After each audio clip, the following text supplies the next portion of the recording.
ได้เสลยอะไรบาทนี่พี่น้องเนาะเบิดมือเลยเนาะเลยสิเสลยมือเลยสิเสลยเพิ่นรุ่นเบิดมือเลยสาวเทืองเนาะรุ่นเบิดมือเลยพี่น้องเนาะยังบ่ฮู้จักว่าเป็นหยังว่าซั่นยังบ่ฮู้เลยต้องได้บ่ให้เราไข่เบิ่งเองดูเองบ่ดูเองได้ไข่เบิ่งรุ่นข้างหลังกันนี่แล้วเปิดเด้อเบิ่งมีหยังมืดตื้อมืดตื้อ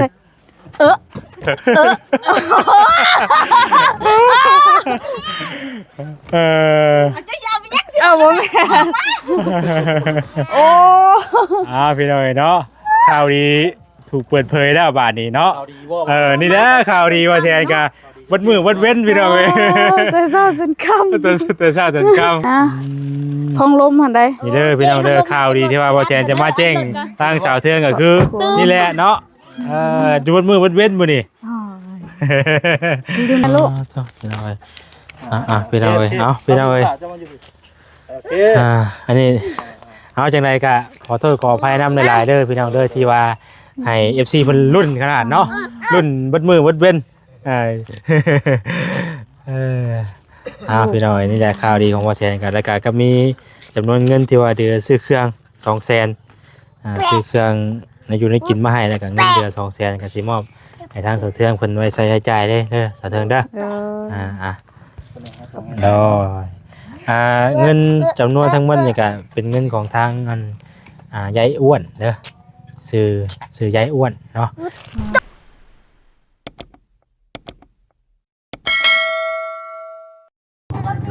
พี่น้องเนาะพ่อกัน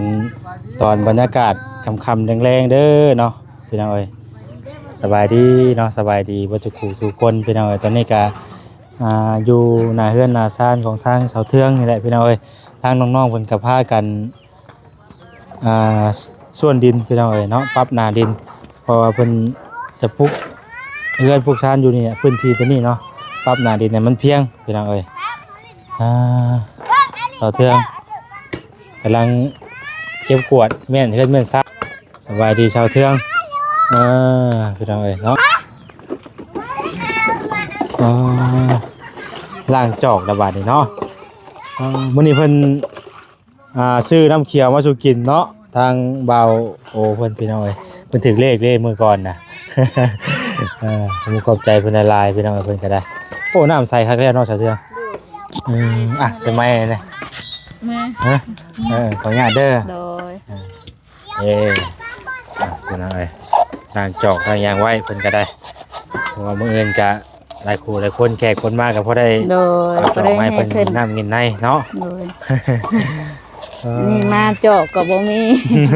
อันนี้เพิ่นซื้อมาใหม่ได้บ่นี่น่ะโดยไปซื้อมาใหม่ซื้อมาใหม่ได้พี่น้องเอ้ยเนาะแปลนแล้วบัดนี้เนาะมากที่ออกแปลนกว้างๆบัดนี้คือดินนี่สิชวนไปใช้นี่น่ะไปใส่เฮือนครัวใส่เฮือนครัวให้มันสูงขึ้นอีกนิดนึงโดยเพียงกันต่อมอมบัดนี้เนาะหรือว่ายังกว้างเติบโยนี่พอดีได้ปรับหน้าดินหม้องไหนมันบ่เพียงเฮาก็ยู่ใส่เนาะแล้วบ่เห็นควรมื้อนี้ก็ยังจังหน่อยยังบ่หลายบ่โดยคือว่าโดนเร็วไปหน่อยมั่งมื้อนี้ก็เฮ็ดให้แล้วมื้อนี้เนาะซั่นมีอันว่าเคยครัวได้เนาะแม่นเหรอวะไผเอามาไหนดิวน้ำไผ่ดิวน้ำไผ่แต่อะไรยังน่ะสบายดีเด้อเอาไปที่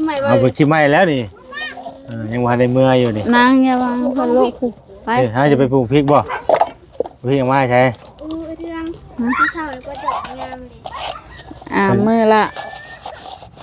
มือละมือเลยบ่เลยซ้ำเศร้าจอกเศร้าจอกมือละมือเช่าจอกเพิ่นอยากเช่าจอกอยากเช่าจอกโดยว่าไม่ได้ลงแต่80แพ็คนึงบ่โดย12แพ็คนึงมี12โดยเนาะบรรยากาศแรงๆสิกะเย็นได้พี่น้องเนาะแต่ว่าสร้างเมื่อแล้วเนาะโดยมาแล้วจริงๆแล้วมันก็มืดเลยพี่น้องตอนนี้เป็นเวลาก็บ่ได้บ่แม่นว่ายังเว้นได้นี่ว่าจะให้เบิ่ง สิฮอด19 โมงเลย อ๋อ เนาะสิฮอด สิฮอด19 โมง สิฮอด7 โมงเลยนี่บางที แต่ นี่พี่น้องเอ้ยสิฮอดมันสิฮอด7 โมงหรือว่าทุ่มหนึงอะไรยังเว้นอยู่เลยพี่น้องยัง ยังเว้นอยู่ ยังแบบโอ้ยังบ่มืดอ่ะนะโอ้ยามนี่เป็นแนวนี้เนาะ โดยพูนบัดเบิ่งยามดำนา สิฮอด7 โมงเลยยังบ่มืดเลยพี่น้องเอ้ยอ๋อบ่แน่น่ะ 10 โมงยัง โอ้ตัวเนี่ยยังเว้นเนาะยามนี่เนาะก็คือว่ายามแรกนี่บ่ได้แบบนี้เด้นี่ครับมันจะอย่างนั้นนะเอ้ยพากันเจ้ากันเล่นเนาะเล็กน้อยประเด็นมันเป็นเด้ คือมันเป็นมันโล่งดีพี่น้องเอ้ยเป็นล่างจอกล่างซ้ำไว้ซุ่มกับซ้ำเบี้ยยังจะสะเทือนอยู่ อ๋อกกมะเขือแล้วก็ ว่ามันคือเอาออกมาทหารป่ะ โดย โอ้ย่าออกมาทหาร โดยสิหาบอนปลูกแหละ ย่ามันปลูกมีอะไรกินแรงมื้อนี่ อืม ชุกได้เนี่ยเขา สุกแล้ว สวยเลยเนาะ โดยก็สิกินนั้นต้มปลาเมื่อเว้น โอ้ นี่นะ คนซื้อปลามาต้มบ่ โดย อยู่ในกินเนาะ ซื้อมาสู่กินทางเบาแสนก็บ่อยู่ บางทีเขามาสวยเต็มแน่เนาะ โดย เงินนี่เพิ่นสิมาจักโมงเด้พี่น้องเนาะมีรุ่นจักมื้อนี่เนาะ รุ่น เพิ่นสิต้มมาเซอร์ไพรส์ไว้จัง รุ่นนี่แหละเฮ็ดในรุ่นแท้ เริ่มต้นจากกันเช้าก้อนกับคือผู้ใหญ่เพิ่นเริ่มสร้างมากันเนาะแต่ว่าข่าวดีเข้ามาเพิ่นก็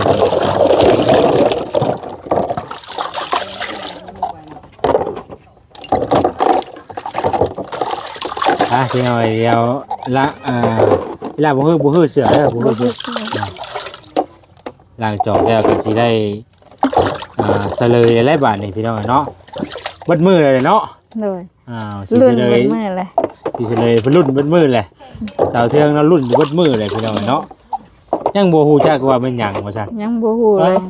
ต้องพี่น้องจนเข้าเราก็ได้ นักแน่อะลีไปเดี๋ยวสิพาไปเบิ่งข่าวดีพี่น้องเนาะข่าวดีที่ว่าแซนสิแจ้งเมื่อวานนี่แหละถึงเวลาได้หลายบาทนี่ได้เนาะ โดย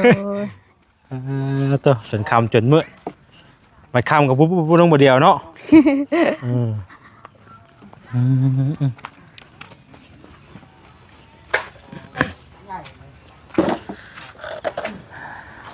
ดอกไม้เพิ่นก็งามเลยพี่น้องเอ้ย FC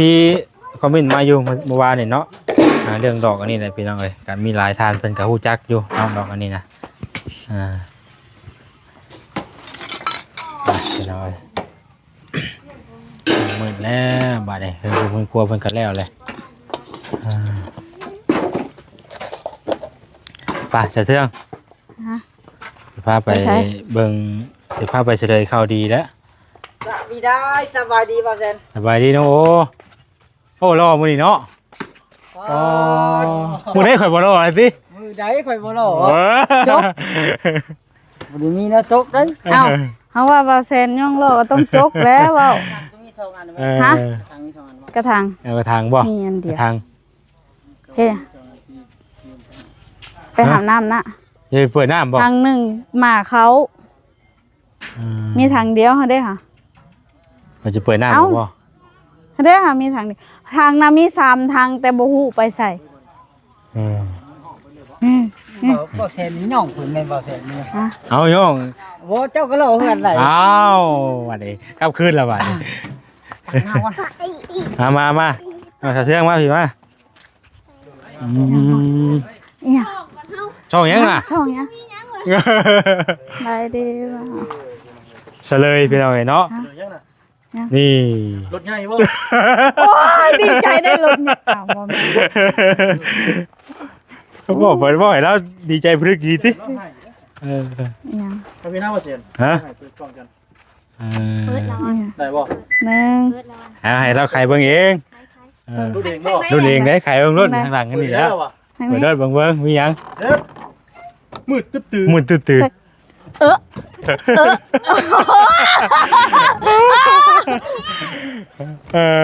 เอาใจเอาไปยักษ์ เอาบ่แม่โอ้ พี่น้อยเนาะข่าวดีถูกเปิดเผยแล้วบาดนี้เนาะ เอาดีบ่ นี่นะข่าวดีว่าแชร์กันวัดมือวัดเว้นพี่น้องเอ้ย ใส่ซอสจนค่ำ แต่ชาติจนคำดีเนาะ จำไม่ได้อยู่เนาะบาดนี้เนาะ เข้าไป อึ้งเลย เข้าไปนั่งให้ แม่นเบิด โอ้ย นี่ มัน บ่ ฮอดไหน บ่ นอนรถนั่น เออ เนาะ แม่นเบิดนี่บ่ โดยแม่นอันนี้ไปเลยมาถือช่วยกันล่ะไปบนเตียงเด้อจะได้บ่อยตัวนี้นักเท่ตัวนี้ พาไปก่อน เออ เอาเบาก่อน นี่แหละข่าวดีว่าแทนนะพี่น้องเนาะเฮ็ดให้เพิ่นรุ่นให้ FC รุ่นได้เฮ็ดให้ FC รุ่นเด้ เมื่อวานตัว FC เด้อจะเทื่อกันนี่ เอาเสื้อกันรุ่นอยู่มือบ่โอ้ยเนาะเอาอย่าไปหนีบคากันได้เลยหนีบคากันเฮ็ด ไปเรื่อง เจ็บเลยไม่เคยหนีบมือว่าแทนได้จนได้เปลี่ยนเล็บ เจ้าชิตัวใหญ่ ฮะท้องลมหั่นใด นี่เด้อพี่น้องเด้อข่าวดีที่ว่าบ่แทนจะมาแจ้งทางสาวเทืองก็คือนี่แหละเนาะดูบนมือบนเว้นมื้อนี่ อ๋อดึงเบิดมือเบิดเว้น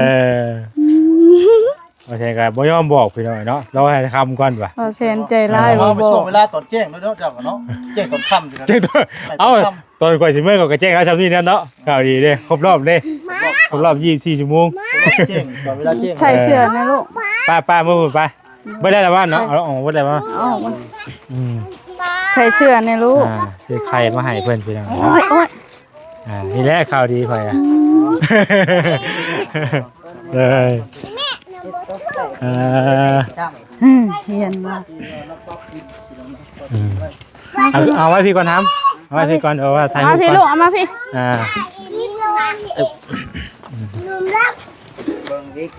ยับออกก่อนลูก บัดนี้อยู่พี่น้องว่ามีอย่างน้ำแน่เนาะ มีไข่หน่วยหนึง ว่าสิได้จับกล้องให้แน่ น้องไข่นะว่าต้มแดง ว่าสิได้ เลยมื้อหนึงก็ได้อยากอายเด้ ยังน่ะ มื้อหนึงต้มไข่หน่วยหนึง ต้มไข่หน่อยนึง เลย โอ้มีไข่หน่อยนึง เลย ต้มกำลังต้มไข่กำลังต้มไข่พี่น้องเนาะมื้อนี้ก็ ข้าว จัดมาให้3แพ็ค แต่ 3เตะ3แผง แพง กินนมบ่กินนมบ่อยากกินนมบ่ โดยหน่อยลูก มาสิแก่มา บ่แซ่บจ้า สบายดีโดย มาแสดงความดีน้ำ ทุกคนมายินดีนำ ภูมิใจล่ะภูมิใจ ภูมิใจบ่ดีใจนำบ่ดีใจนำเนาะ โดยภูมิใจน้ำลายขาว ใช่ยังไปอีกพี่ก่อนเนาะพอก่อนเนาะผู้ใหญ่กินน้ำลังเนาะ อยากกินน้ำลัง นี่แหละพี่น้อยข่าวดีที่ว่าพอแสนยังบ่ทันได้เฉลยอยู่บนมือบนเว้นก็ได้ เห็ดให้รุ่น ที่ในรุ่นรีวะ เห็ดให้รุ่น กินใกล้มึงนี่แหละเด้อ ยืนใกล้ โดย นี่อันนี้ก็มีนี่น้ำมันเนาะน้ำมันพืชพี่น้อยเนาะมีไข่ก็ต้องมีน้ำมันเพราะในเพื่อจากทอดได้ใช่เนาะ แม่ เออ เสื้อเบื่อกินต้มเนาะ มีต้มกระทอดน้ำ มีปลากระป๋อง มีอันน้ำปลาเมกกี้พี่น้อยปลากระป๋องน้ำเป็นนัวงอโลนึง อ๋อ พอถุงแล้วมันถุงละ250 กรัมเด้2ถุงไอ้ถุง2ถุงนี่ครึ่งโล4ถุงก็เป็นโลนึงนั่นแหละเนาะนี่แหละพี่น้องเอ้ยเนาะโอ้ยถูกเด้อยาเอ้ยไข่3เด้อยาเอ้ยเด้อภูมิใจ เข้าใจบ่ โดย พากันกินเลยฮะกำลังคมอยู่คมกินนี่ขนมเด้อนี่เด้อพากันแกกินเด้อพี่น้องเอ้ยอันนี้แหละเนาะที่ว่าทางผู้ใหญ่เพิ่นได้เชิญหาทางบ่แสนว่านี่ว่าอยากซื้อเป็นเครื่องอยู่เครื่องครัวให้ทางสาวเทืองเพิ่นว่าซั่นนาก็เลยว่าเฮ็ดให้ทาง FC เพิ่นรุ่นพี่น้องเนาะหลายท่านก็รุ่นแหละหลังจากที่ว่าแสนลงคลิปนั่นไปก็เพิ่นว่าขอให้เป็นเรื่องเฮือนเด้อว่าซั่นพี่น้องเนาะทั้งนี้ก็ก็จักสิว่าได้เนาะก็นี่แหละคือน้ำเครื่องที่เฮาสินำมาก็คือตัวนี้นะแต่ว่า FC เพิ่นรุ่นเรื่องเฮือนเพิ่นหลายกว่าแต่ว่าพอตื่นเช้ามาปุ๊บแบบ ได้เพื่อนดี ก็ได้เรื่องเฮือนดีๆบ่าเอ้าบ่แทนก็เลยว่าเอ้า อ้ก็ถือว่าสองชั้นเลยแล้วบัดนี้เนาะอันนี้คือว่าตอนนั้นก็ว่าสิว่าอยู่ว่าว่าแซนก็สิมานี่แหละข่าวดีที่ว่าก็คือในชวนในอยู่ในกินเนาะแต่ว่าเรื่องเฮือนน่ะก็ยังบ่ได้มีงบว่าสิบอกว่าสิแจ้งชื่อเพราะว่าเพิ่นที่เพิ่นรุ่นใช้เฮือนได้หลายกว่า แต่ก็ข่าวดีเรื่องเฮือนมาก่อนเนาะ โดย มาเฉลยก่อนพี่น้องเอ้ย เอาตัวนี้ก็ข่าวดีเรื่องเฮือนก็อีกส่วนหนึงเนาะแต่ก็ตัวนี้ก็เป็นส่วนหนึงก็เป็นความอยู่ความกินเนาะ โดย ก็พอได้อยู่ได้กินคือกันพี่น้องเอ้ยไว้ให้ลูกให้เต้ากินนั่นแหละเนาะแต่นี่ก็ดีใจนํเพิ่นแหละพี่น้องเอ้ยพอได้อยู่ได้กินพอได้ให้ลูกให้เต้าได้อยู่ได้กินเนาะ โดย มันบ่ได้ย้อนแสงบ่ว่าจะดิ ยอดนั่นมัน เพราะว่าแสงไฟมันบ่เข้าได้เบิ่ง เอาหลอดไฟตัวนั้นพูดได้บ่ ฮะมีแนวมอด ซองปดแล้วซองมาสิก็ได้สาเสือพี่เอาไปสิตั้งไว้ทั้งผู้ปดออกก่อนก็ได้ปะเพราะว่ามันแจ้งๆนะภาพมันแจ้งเอาปิดบ่เปิดไม้บ่ได้บ่ อ้าว มันเบิดแล้ว บ่เบิดครับกดไปตั้งไว้ให้มันแสงมันสาดมาหาเฮามันแจ้งๆนะแม่นมันจะเห็นฮอดช่างวังเว้นแจ้งว่าว่านี่เห็นบ่ว่าสิดิบ่ได้มีเงาอหย่างบ่ มันก็สิมีแต่เงาเฮาแล้วเนาะ โอเคเนาะแจ้งเนาะ โอเคเอามาใกล้ๆนี่เขาโอเค หรือว่าให้ทั้งให้น้องเพิ่นจับซองมาใส่อยู่หั่นเนาะให้มันแจ้งได้คราวนึง จับอันนั้นนะ จับแจ้งให้มันแจ้ง จับอันดอก แต่ไม่ได้ถือคม นะ มา ลูก ถ้าสามมาใช้รถ เจ็ดได้ ไปแล้วบ่สิดิ มอดเพลงก่อนครับ เหมาะเพลงนะลูก พี่น้องเอ้ยพี่น้องเอ้ยเอาพี่น้องเอ้ย โอเค อันนี้เอาจังไดก็ขอโทษขออภัยนำหลายๆเด้อพี่น้องเด้อที่ว่าให้ FC เพิ่นรุ่นขนาดเนาะรุ่นเบิดมือเบิดเว้นพี่น้องนี่แหละข่าวดีของว่าแสนกับรายการก็มีจำนวนเงินที่ว่าเดือนซื้อเครื่อง 200,000ซื้อเครื่องในอยู่ในกินมาให้แล้วก็เงินเดือน 200,000ก็สิมอบให้ทางสาวเทืองเพิ่นไว้ใช้จ่ายเด้อสาวเทืองเด้อเงินจำนวนทั้งหมดนี่ก็เป็นเงินของทางยายอ้วนเด้อซื้อยายอ้วนเนาะสำหรับเพิ่นเป็น FC ว่าแสนมา4-5 ปีแล้วว่าซั่นเนาะที่ว่าเพิ่นติดตามมา ก็ขอบคุณหลายๆเด้อเนาะที่มาเบิ่งชมมาโดยตลอดพี่น้องเอ้ยวันนี้เพิ่นเห็นทางสาวเทืองน่ะอยากซอยเนาะซอยซื้ออยู่ในกินมาให้พี่น้องเอ้ยจังได๋ก็ขอบคุณเพิ่นแน่เด้อ ขอบ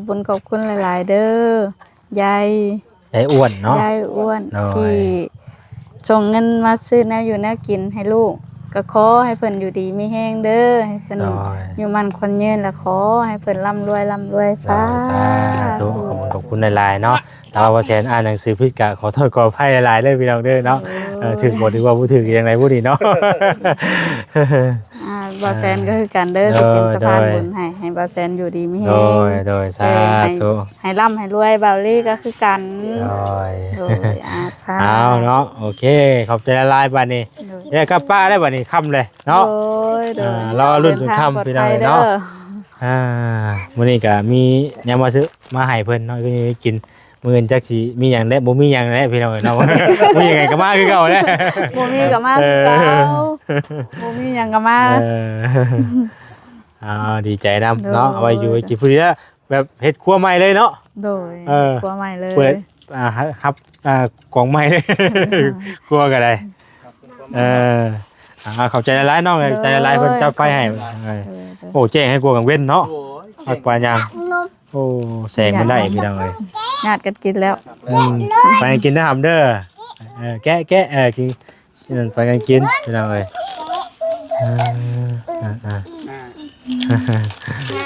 ทาด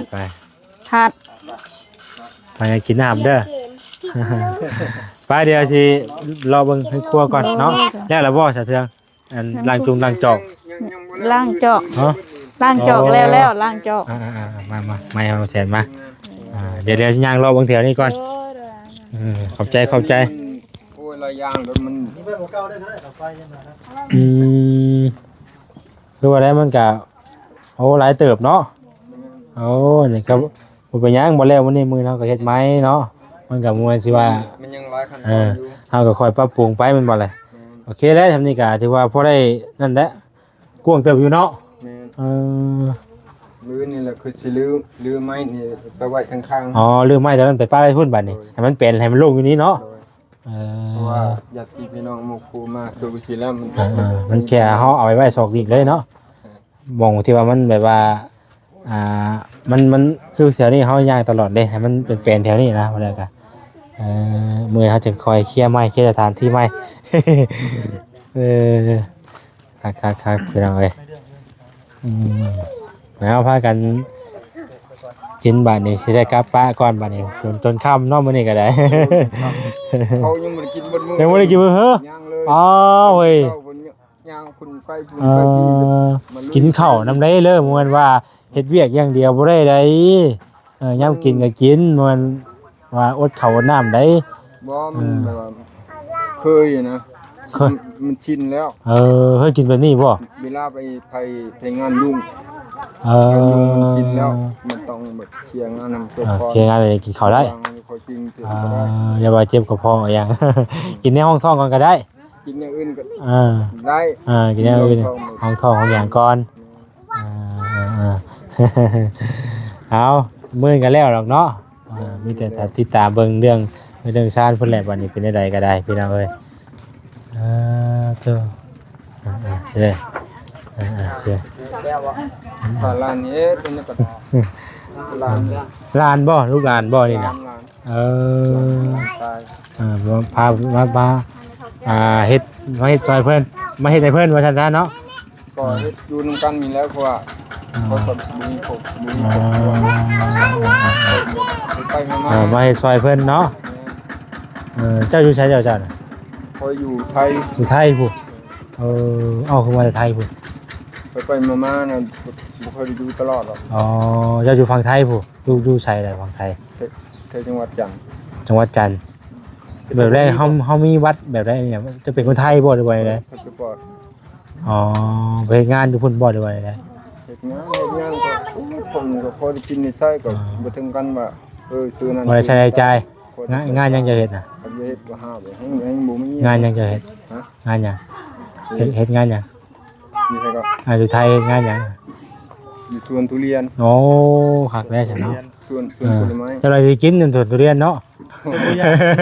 จนบ่อยากกูได้เนาะ บ่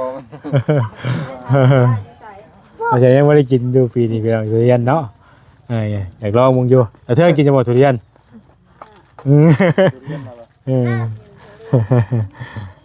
ไปใช่เด้อพากันกินข้าวกินน้ำเด้อบ่รบกวนแล้วเพราะว่ามันค่ำแล้วพี่น้องเอ้ยทางบ่แซงก็จะเมื่อโดยมื้อพ่อกันใหม่ สบายดีเด้อไปใช่พี่น้องเอ้ยสำหรับคลิปนี้ทางบ่แซงก็จะขอตัวจบคลิปไว้ซั่นนี้สิได้กลับแล้วล่ะพี่น้องตอนนี้ก็เป็นเวลา19 โมงเนาะหรือว่าทุ่มหนึ่งพี่น้องทุ่มหนึ่งเนาะ เร็วเลย7 โมงเนาะจางขึ้นน้องโอ้เพิ่นก็กลับบ่ได้พี่น้อง ไปเด้อ โดยกลับป้าเด้อเอาขอบคุณทางไอ้อ้วนเด้อพี่น้องเด้อเขาให้อยู่ดีมีแห้งเนาะสุขภาพแข็งแรง